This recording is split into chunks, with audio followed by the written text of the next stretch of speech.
we still had to go to school, whatever was happening. And when the warnings used to go during the day and we was at school, the shelters were in the park, right on the edge of the school. So we used to take a pencil and an exercise book and a reading book, and we used to go over to the shelters. And sometimes the teachers used to take packs of cards, and we had arithmetic with these packs of cards. Sometimes they just used to read to us. Sometimes we just used to read our storybooks that we were reading in school. Sometimes we used to do spellings, do all kinds of things, and they tried to still educate us even though we was in the shelters.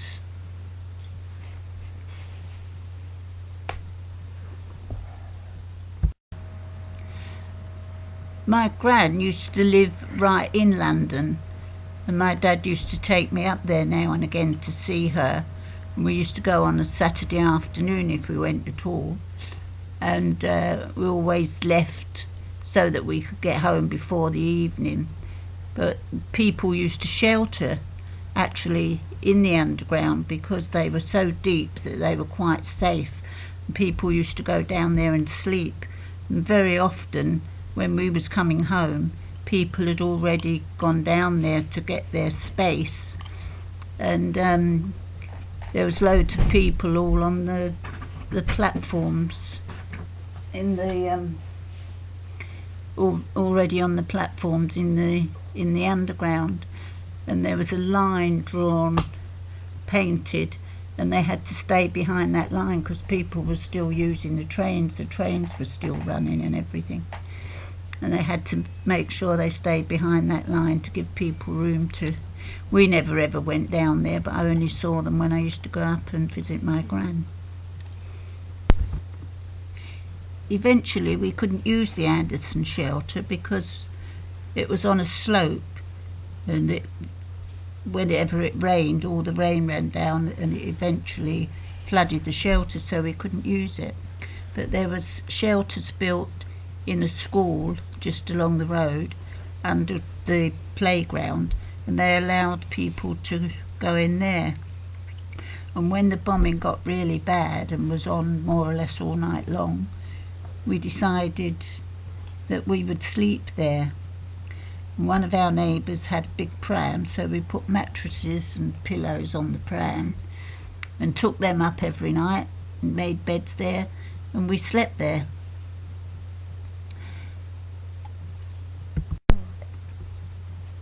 Eventually, when the bombing got really bad, and there was bombing during the day as well, I was evacuated. I was evacuated to a place called Truro in Cornwall, and I lived on a farm, and it was really, really, really nice. I used to help with the harvesting. I used to help get the cows in from the field for milking. And I went to a little tiny village school, and I had to walk 2 miles up this country lane to go to school, and there was only about 20 children in the whole school. Anyway, when the bombing ceased and they didn't bomb very much anymore, I went back home.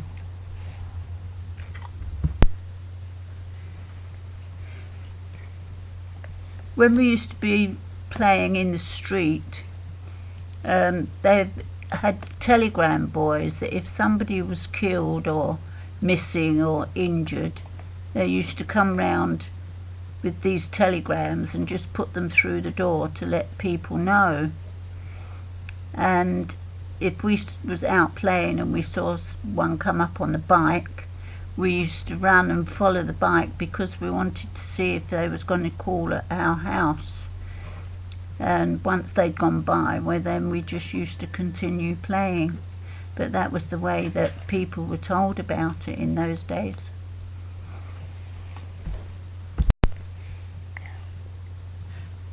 Right, when the war was finally over, everybody was out in the streets dancing and everything, and street parties were arranged for all the children, but a lot of people were upset by it because some people still had brothers and husbands and everything still fighting, because the Japanese part of the war wasn't finished. It was only the war in Europe that was finished, and they were still fighting out in the Far East with the Japanese. So quite a lot of people were saying all this celebrating going on, and there were still men being killed, which, when you think about it, was a shame, really.